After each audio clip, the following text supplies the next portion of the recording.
हमारे अनुज हैं और पहले मिंको एडुकॉन ट्रस्ट के रैंडम में बनाया हुआ।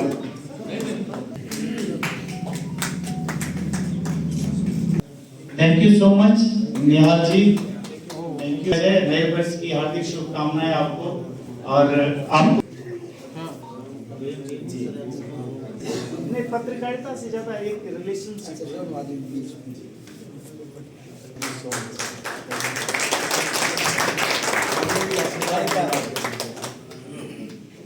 श्रवण भाई से कि तभी चेला हो चुके हम लोग काफी बातें करते रहते हैं और ये हमारे दल जनसुराज से भी जुड़े हुए हैं, ये हम डिस्क्लोज करना आपको चाह रहे हैं। Thank you so much.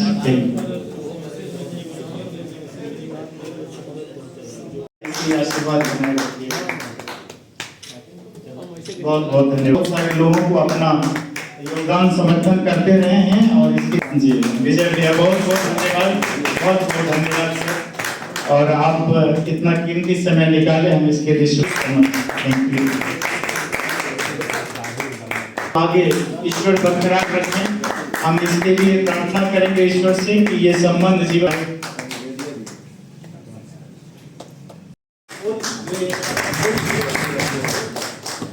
आगे जाइए ना, थोड़ा सामने हो जाए। आप लोग भाई जो कि सांबो से आए हैं, टीवी के साथ जुड़े हुए हैं रवि भरत,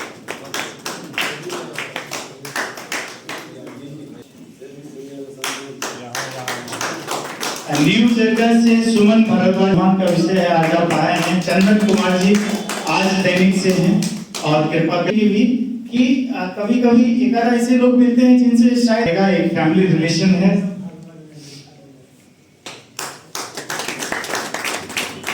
ये राजेश जी एमबी फोकस के एडिटर भी हैं और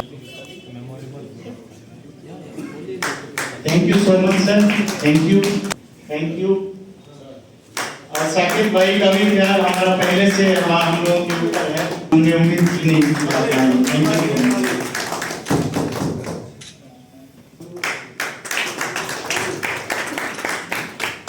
जी, बहुत बहुत thank you.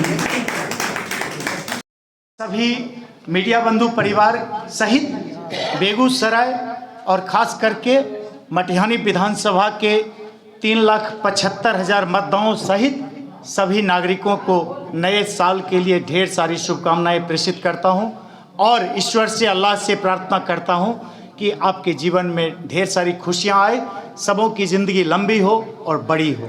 Thank you so much जी। सर आज मीडिया मिलन सा सम्मान समारोह किया गया था, क्या मकसद है सर, क्या उद्देश्य है?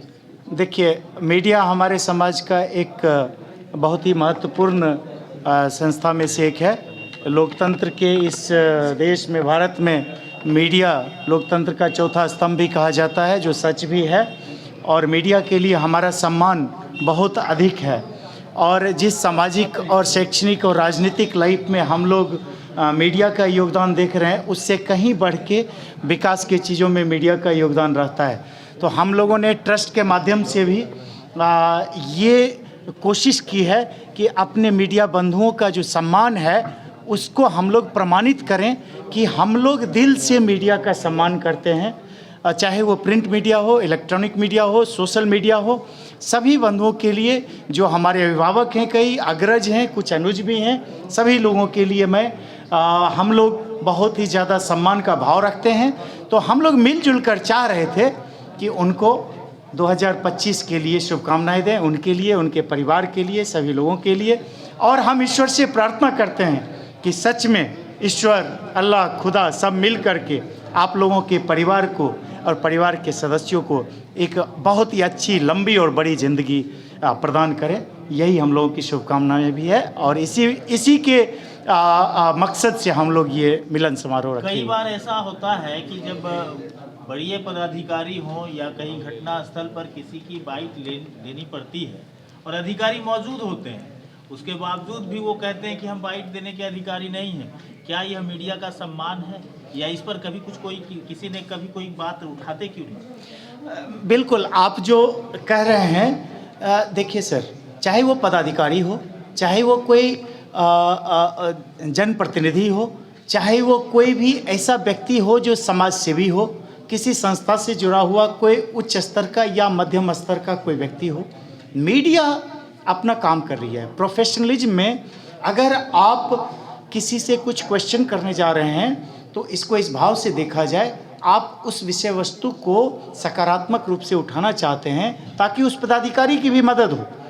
लेकिन इसके बावजूद जिनके मन में खोट होता है वो लोग मीडिया को अवॉइड करते हैं।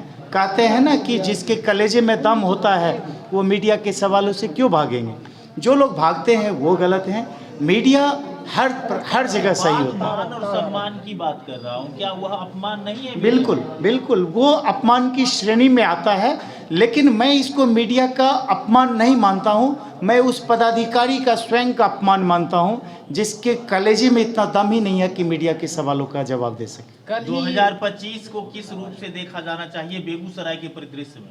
2025 बेगूसराय के लिए एक माइलस्टोन होगा। मैं सच में आपको बता रहा हूँ, ये घिसी पिटी यहाँ पे सामाजिक और राजनीतिक व्यवस्था जो बहाल हो रखी है, जिसमें लोगों को तरह तरह के विचारधाराओं के बावजूद लोगों की अयोग्यता हो योग्यता हो उसके बावजूद बिना डिफ्रेंशिएट किए हुए लोगों को धन के कारण बल के कारण तवज्जो मिल जाती है।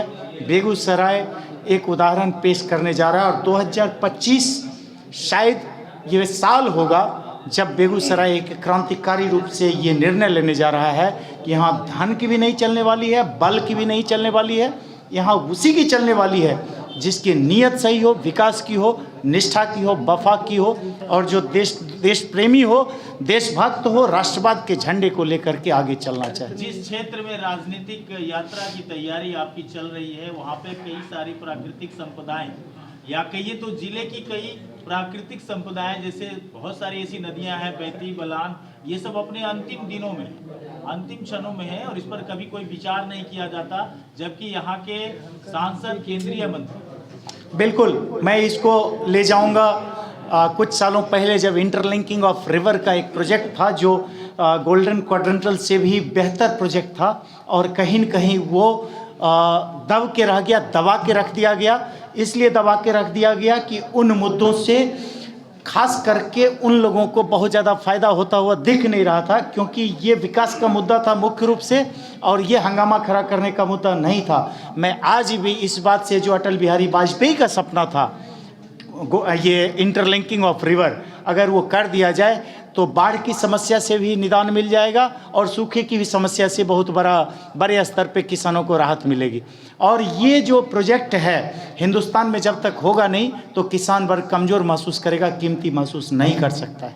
क्या लगता है सर कि आने वाला 2025 में मटिहानी और बेगूसराय इन दोनों को विंग कमांडर कैसे खिलता देखना चाहते हैं? देखिए सर, ये तो आप हमको लगता है 2025 के लिए शुभकामनाएं दे रही हैं कि विंग कमांडर रंजीत कुमार, जो मैं इस रूप में राजनीति में और समाज सेवा में लगा हुआ हूं, तो आप शायद मुझे शुभकामना देना चाह रहे हैं कि मैं सफल हूं, लेकिन मैं सच बता रहा हूं, मेरी सफलता चुनावी रूप से जीत हार से नहीं है। मेरी सफलता मुद्दे अगर जो पूरे होते जाएं, कोई भी करे, मेरे माध्यम से हो या किसी अन्य के माध्यम से हो, मटिहानी को बाढ़ से अस्थायी रूप से उसका निदान मिले, मटिहानी में सिमरिया से लेके महेंद्रपुर के घाट को सिरेनुमा बनाया जाए, उसके ऊपर ट्रैक बनाया जाए, 4 लेन हाईवे जो सिमरिया से लेके बलिया का बाईपास का रूप हो, उसको गंगा से मैक्सिमम 500 से 600 मीटर उत्तरी भाग में बनाया जाए ताकि वो नेचुरल रूप से बांध का रूप ले और बेगूसराय के लिए एक बाईपास का भी काम करे। सामहो अखाकुरहा जो कि मटिहानी का एक भाग है, बेगूसराय का गौरव है,